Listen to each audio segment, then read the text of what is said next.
5 தொடர்ச்சியாக நாம் கவனிப்போம். வாதைகள். யாத்ராகமம் 11, 12 அதிகார வசனங்களின் சுருக்கங்களை நாம் கவனிப்போம். வாதை 6. எரிபந்தமான கொப்பளங்கள். சூளையின் சாம்பலை அள்ளி வானத்தை நோக்கி வீச சொன்னார். அந்த சாம்பலின் தூசி எகிப்து தேசம் முழுவதும் பரவி மனிதர்கள் மிருகங்கள் மேல் எரிபந்தமான கொப்பளங்கள் உண்டாயிற்று. பார்வோன் முன் இதை செய்தார். ஆயினும் பார்வோனின் மனது கடினப்படுதல். ஜனங்களை அனுப்ப மறுத்தான். வாதை 7. கல்மழையும் அக்கினியும். மோசேயும் ஆரோனும், பார்வோன் என் ஜனங்களை அனுப்ப மறுத்து உன்னை உயர்த்துகிறாயா? இஸ்ரவேலின் தேவனைப் போல வேறொரு தேவன் இல்லை என்பதை நீங்கள் அறிவீர்கள். நாளை இந்நேரம் கல்மழை பெய்யும். மிருகம் மனிதர்கள் வீட்டிலே சேர்த்துக்கொள். தேவன் யார் என்பதை அறிவீர் என்றான்.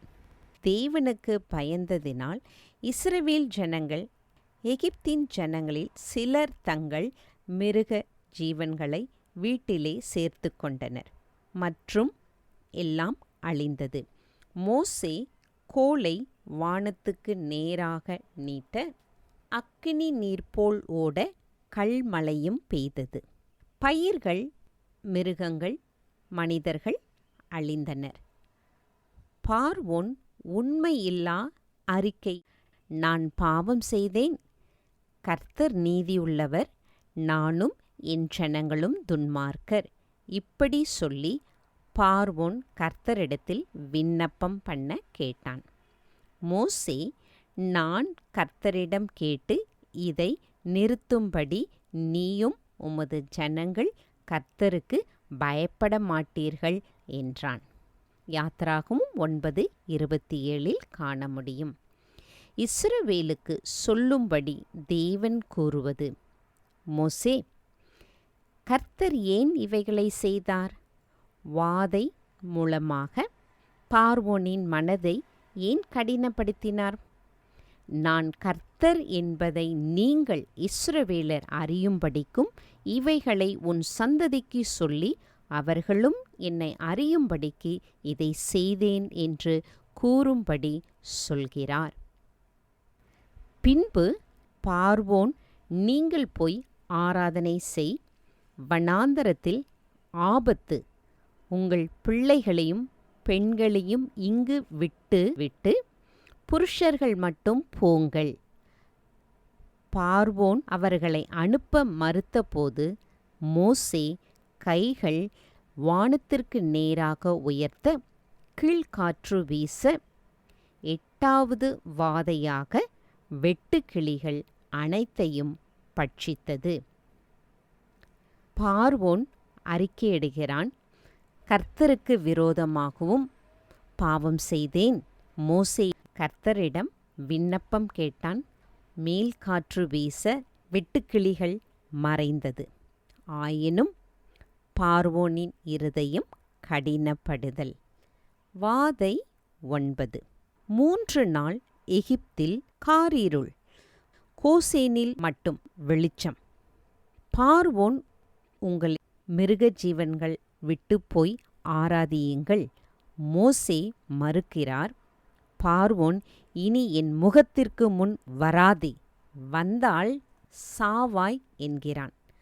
மோசே, நீ சொன்னபடியே ஆகும். வாதை 10.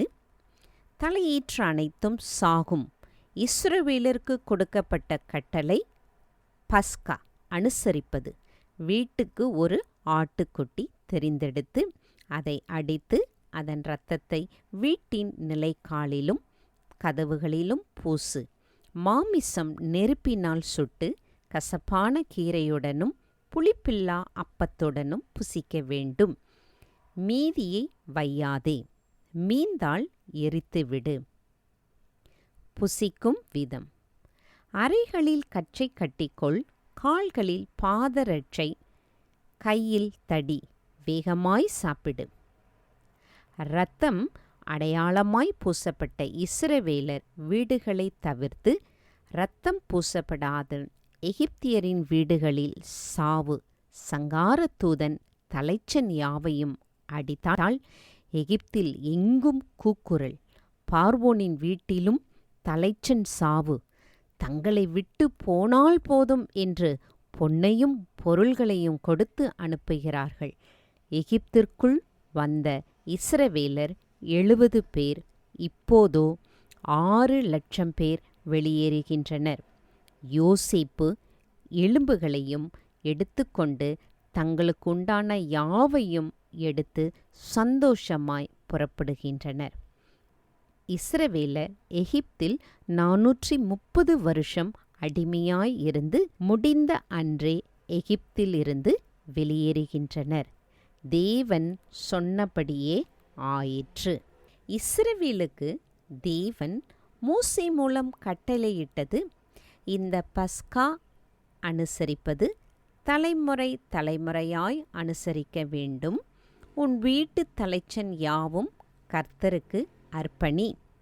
ஏனெனில் அது கர்த்தருக்கு பரிசுத்தம். அன்றியும் எகிப்தின் தலைச்சன் யாவும் சங்கரிக்கப்பட்டதாலே எகிப்திலிருந்து விடுதலை ஆனீர்கள்.